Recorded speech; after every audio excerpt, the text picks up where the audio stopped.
Hello teachers! Welcome to our first tutorial video on photo and signature editing using Adobe Photoshop and accomplishing Pnpki digital signature application form in PDF format using Adobe Acrobat Reader DC. Let's go! Now, open the Adobe Photoshop version sa inyong gadgets. Any application will do, any version will do. Now, remember the size of the passport ID.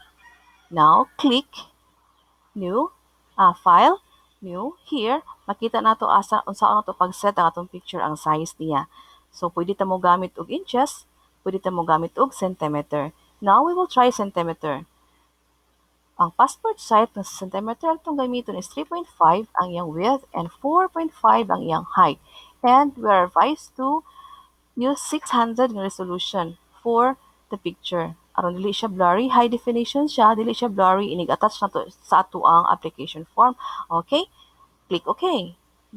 Now, mo ni siya nga atong canvas nga na na to i-edit ang atong photo. Ay mo na tong kuha na to ang background. Now, pwede na to i-drag ang picture dinhi or pwede na to i-copy paste. So, the best way, pinakadali, is to drag the picture from kani sa desktop to the canvas of the Photoshop here. Now, we can enlarge, pwede na to i-minimize, pwede ako na to na siya to fit the correct measurement nga itong gigamit sa picture na to nga passport. Okay, here. Ito na siyang inaton, then inaton, ma-center. O di siya ma-center, you can use the arrow up, arrow down, arrow right and left. Okay, here. So, 80% of the canvas, mo na itong naong diha, mo na siya require na to. Okay, and check, aron to makita. Then, okay, you can arrow left, arrow ma-center. Then here, no wearing of eyeglasses or any glasses, no earrings, no necklace, not wearing sleeveless, and of course, wearing the best smile nga dili makita ang ngipon. Okay, kompleto. Now, let's try to remove the background. Here, click this one, kani siya nga tool. Ato nang i-right click, then ay mga options, then mga tools diha, eraser tool, background eraser tool, or magic eraser tool. So, arito sa magic eraser tool, aron gamay ra nga click, daghan na siya ma-erase. Okay, here. Then, click it here. Then, click OK. Then, OK. Muna na siya. Muwagtang na dayon ang iyang background. Kana, atong i-adakan. Okay. Then, og naay mga salin-salin diha, we can use the eraser here. Ato ning padakan atong eraser by using the size here. Ato nang i-adjust. Pwede itong dakon, pwede gamyon, kana ra siya. Then, kaning hardness, pwede ito na siya i-100%, depende sa atong gikinahanglan nga kana mo baga ang atong pag-erase like this one. Okay, atong iklaro. Okay, then here, pwede na to na siya kortihan ang hair, libre ang korte diri sa ang haircut sa Photoshop, libre ra siya. Okay, here. Pwede na to kuhaan diha, pwede siya mapahak. Don't worry, kung mapahak na siya, katulad na siya ngayon, do by pressing Ctrl Z. Okay, here, nabalik na siya. Pwede to siya kuhaan diri gamay, depende sa inyong gusto. Okay, here. Now, remember, ang gikinahanglan sa ato ang application is JPEG type or PNG type nga photo. So, here, we will try to save this in JPEG and PNG type. Okay, here, limpyo na siya. Dali ra kay siya. Now, click File, then Save As. Here, save, asa na to i-save. Choose, asa nyo i-save nga dali nyo malocate.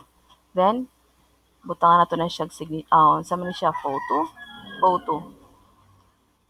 Now, ang naka-default niya is Photoshop because we're using Photoshop.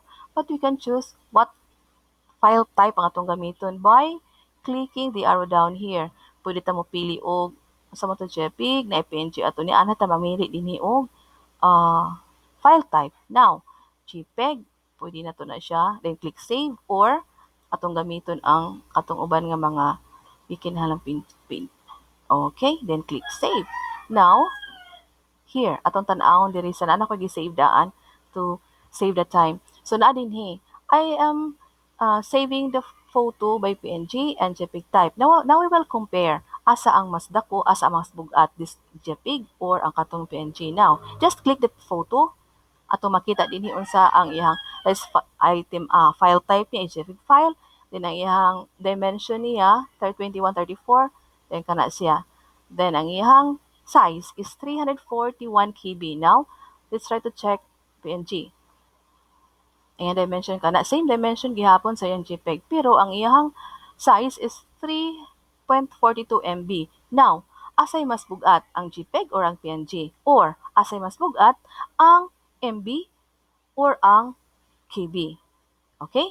So, ang mas bugat, ang mas dako, ang MB. Mas gamay or mas gaan ang JPEG. So, we will use this JPEG. Okay? Now, we will proceed now to editing our signature. Okay? Click File again, New. Then, mag-set na sa diri og measurement niya. So, pwede ta mo gamit og inches here. Sa ako, I'm using 5 inches. Ang signature, dako ako, no? Pero mo gamay naman na siya. Bisa unsa kada ko sa imuhang size diri sa imong canvas, ana imong signature, padak-an imong maayo.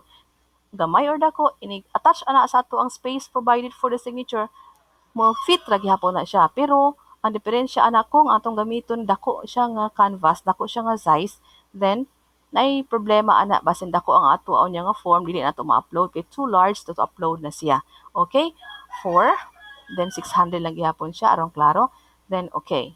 Here, mo na itong canvas for the signature. Now we will drag the signature here na sa atong desktop. Then drag it here. Okay? Ganina ang picture aton ana man to dili siya ma-stretch aron dili ma-stretch ang naong dungan siya tanan nga sides.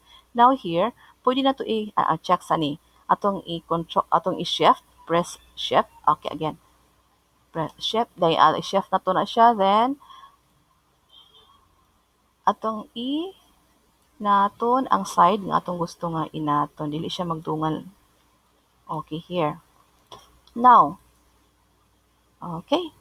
Now just click the eraser tool again, right click, then magic eraser, then ani sa canvas, okay, and here, nawagtang na dahil na siya, nawagtang na, here, nawagtang, okay, nawala na iyang signature, okay, here, dali ra kay siya pag-edit sa iyang picture. Okay, now, save.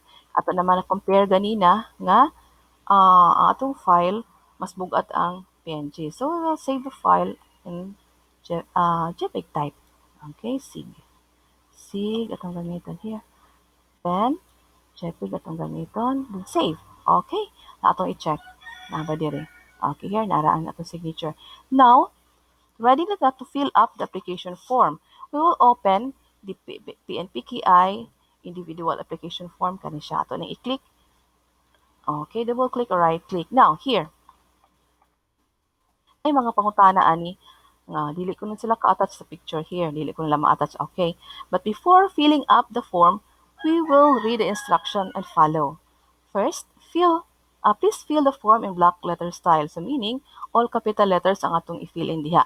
Next, required fields are marked with asterisk. Kanang gi-mark butang asterisk mo siya required field. So pwede lang to dili butangan ang wala butang asterisk, or giklaro gyud na diha nga box na lang red aron dili gyud ta lipat nga wala tay masalangan nga na asterisk. Okay? Now, present one copy of original document to registration authority for verification and attestation. Mao ni siya atong gi-require sa COMELEC sa una.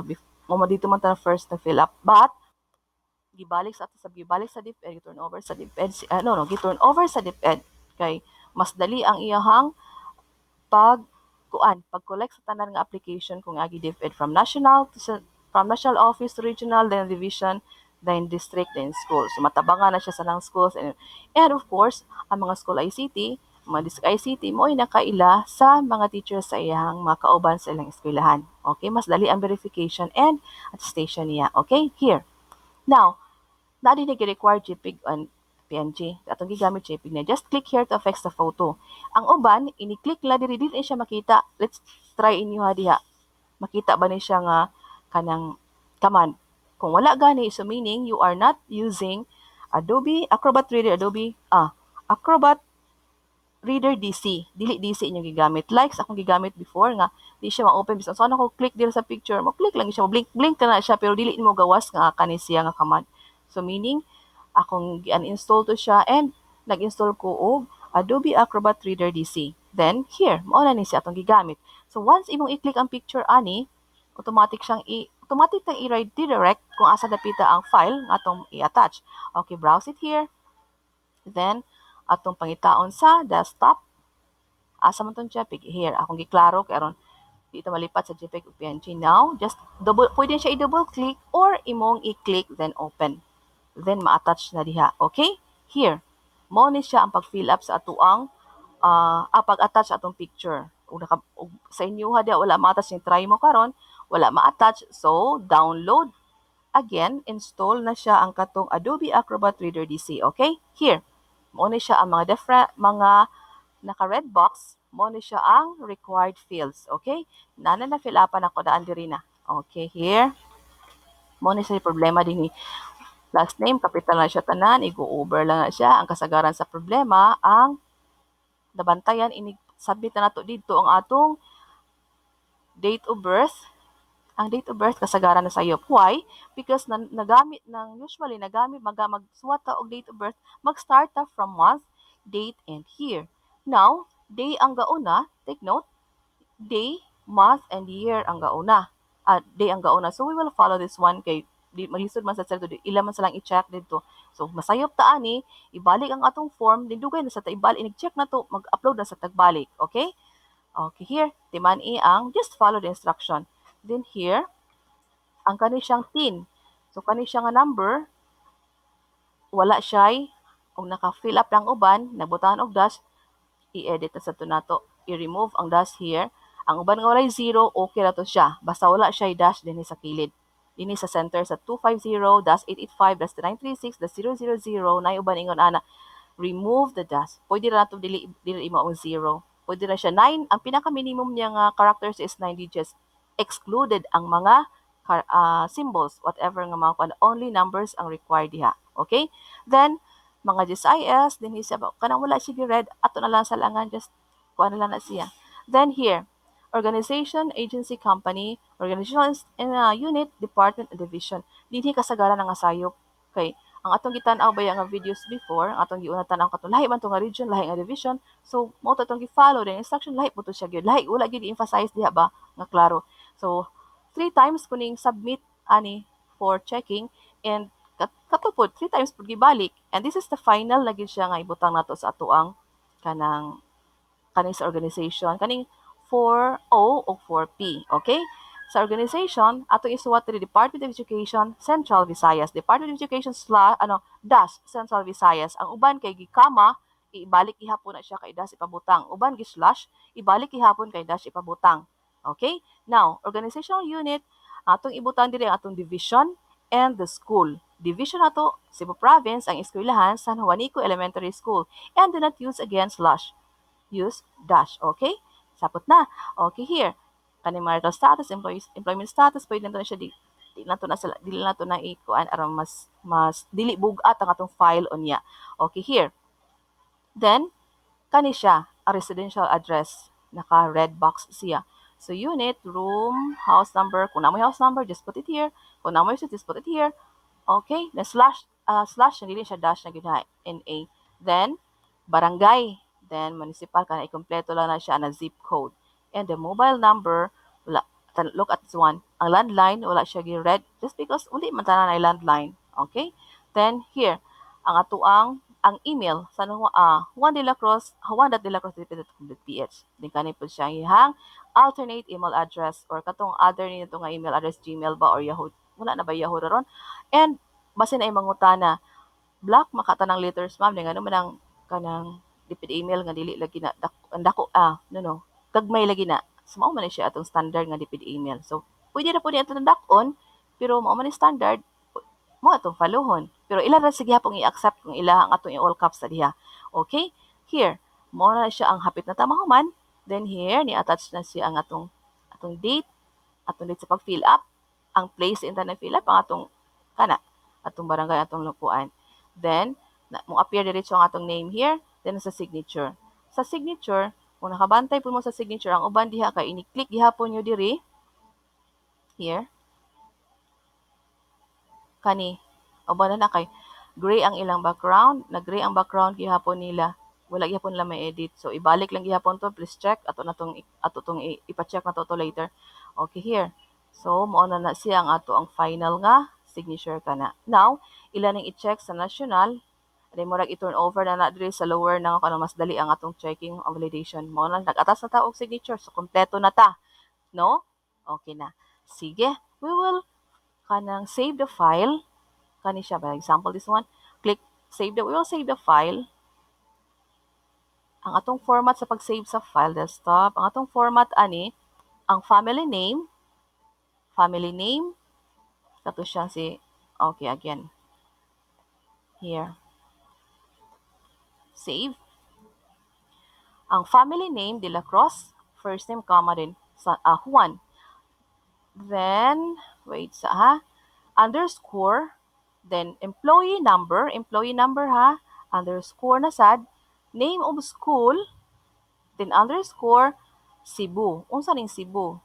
This represents our division. So again, family name, first name, underscore, employee number, underscore, name of school, and underscore again, then Cebu. Then save it. Masave na siya dayon. Okay?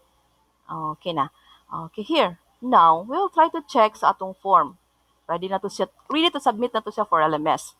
Then here, atong i-check ang required nga i-submit sa LMS sa atong inig-upload na ang required niya is 5 MB lang siya. Ang uban kay mo chat nga dili ko na too large to upload. So meaning ang ila sigurong picture ang gigamit na PNG, ang signature na PNG. Mo to naka-diferensya po sa ako, I'm using PNG. So akong kung imo sa to i-fill in tanan nga not required nga mga kanang fields, muad sa to siya sa gibugaton sa imong document. So mas better nga katumutong ilang gikuan lang ang kuan lang gid siya, ang required lang gid siya. So mo siya si Juan de la Cruz. We'll try to check ang size atong document. Just click, tan-aw na to dinhi. Click, tan-aw na to sa iyang size kung makasulod ba siya. Yes, ang required sa LMS is 5 MB. So 5 MB ra siya, makasulod 2.57 MB ra siya. So inani gani, meaning pasok sa LMS. Okay? Now,